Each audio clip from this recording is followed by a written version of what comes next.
안녕하세요. 오늘은 1월 20일, 지금 시간은 오전 7시 반입니다.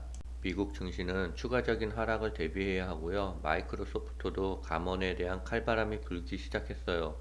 중국의 CATL은 북미 진출에 대해 무산될 위기에 있습니다. 구독, 좋아요 부탁드립니다. 차이나 전기차는 계속 행보장이라서 지금 마이너스 28%고요. 쏙술은 마이너스 8%나 하락해서 11.7달러입니다. 7거래일 계속 올라서 매수할 기회가 없을까봐 걱정했는데 하방 압력이 강해서 잘하면 10달러 밑으로 다시 내려올 수도 있을 것 같아요. 10달러 밑으로 내려오면 2, 3주에 걸쳐서 분할 매수할 예정입니다.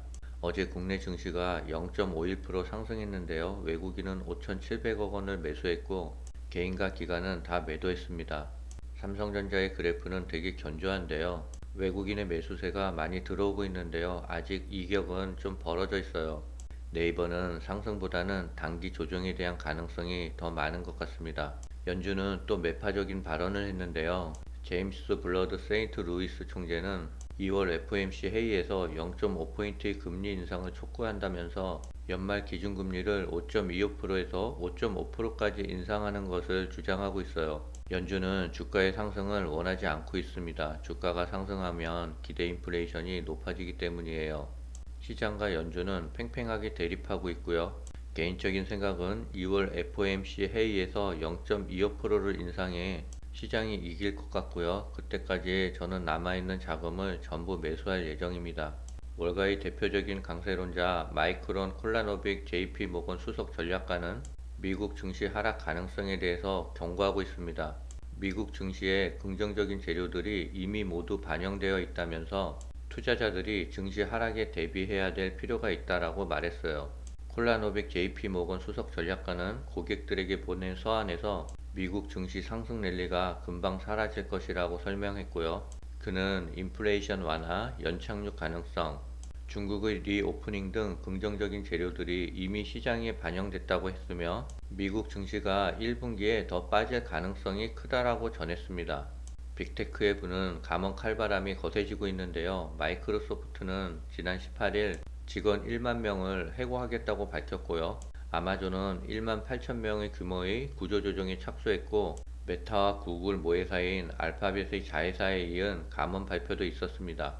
이 같은 추세는 상당 기간 지속될 전망이고요. 지난해 인플레이션과 기준금리 인상으로 부진했던 빅테크 실적은 4분기 추가로 악화했을 것이라고 예상하고 있고 글로벌 경기 침체 가능성이 제기되는 올해의 전망도 밝지 않다라고 합니다.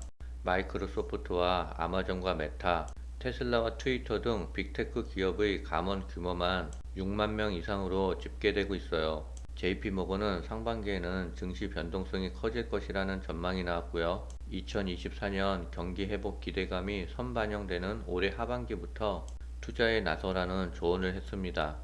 반도체 등과 같은 급락 업종에서 투자 기회를 모색하라고 조언했고요. JP모건은 상반기에는 증시가 변동성을 키울 것이라고 보이고 있으나 내년도 경기 회복이 가시화될 것이라는 전망과 함께 올해 하반기에 투자 심리가 개선될 것으로 본다면서 투자자들은 급락한 업종을 중심으로 향후 가격 회복을 고려한 투자에 나서야 한다라고 설명했습니다. 차이나 전기차는 계속 행보장인데요. 어제도 0.86% 하락했어요. 차이나 전기차가 본격적인 상승을 하려면 2월 정도는 돼야 될 것 같습니다. 외국인들이 중국 주식에 대해 17조 원의 폭풍 매수를 하고 있다는 기사가 나왔어요. 중국에 대한 올해 외국인 투자자들의 순매수 규모가 55조에 달한 것으로 내다봤고요. 낙관적인 경우에는 외국인 투자자의 순매수가 73조에서 92조에 달할 것으로 점치고 있어요. 적어도 올해 중국 증시에서 외국인 투자자가 큰손 역할을 할 것이라고 내다보고 있습니다. 주로 외국인들이 매수한 종목은 마오타이와 CATL, 우량예와 중국 평안보험, 가전제품주, 은행주, 전기차 비아디 등 외국인 투자자들의 매수가 집중되고 있답니다.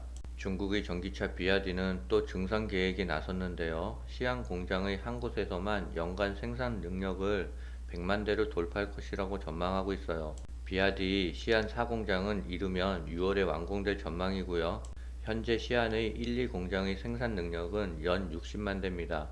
현재 건설 중인 시안 3차 공장이 완공되면 생산 능력은 90만 대로 올라가고요. 4차 공장까지 증설되면 연간 생산량은 100만 대의 공장이 된답니다. 중국의 CATL 북미 진출에 대한 어두운 기사가 나왔어요. CATL은 포드와 미국 내 배터리 합작 공장 건설을 위해 미시간과 버지니아주에서 부지를 검토했으나 버지니아주가 공장 유치를 거절했고요.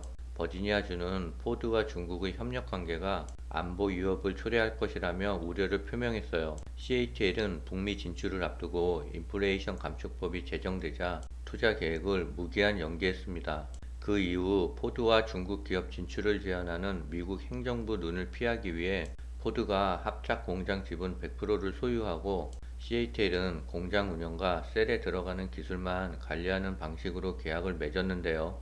하지만 이런 꼼수도 안 통하는 분위기라고 합니다. 민주당의 전통적인 텃밭인 미시간주도 공장 유치를 거절할 것이라는 전망이 지배적이고요. 미국의 보수 진영에서 양사의 배터리 합작사 설립을 탐탁치 않게 바라보고 있다는 업계의 전언도 나오고 있어요. CATL의 미국 진출 계획이 다시 한번 제동에 걸리면서 국내 배터리 기업의 전망은 더욱 밝게 그려지고 있습니다. 오늘은 여기까지입니다.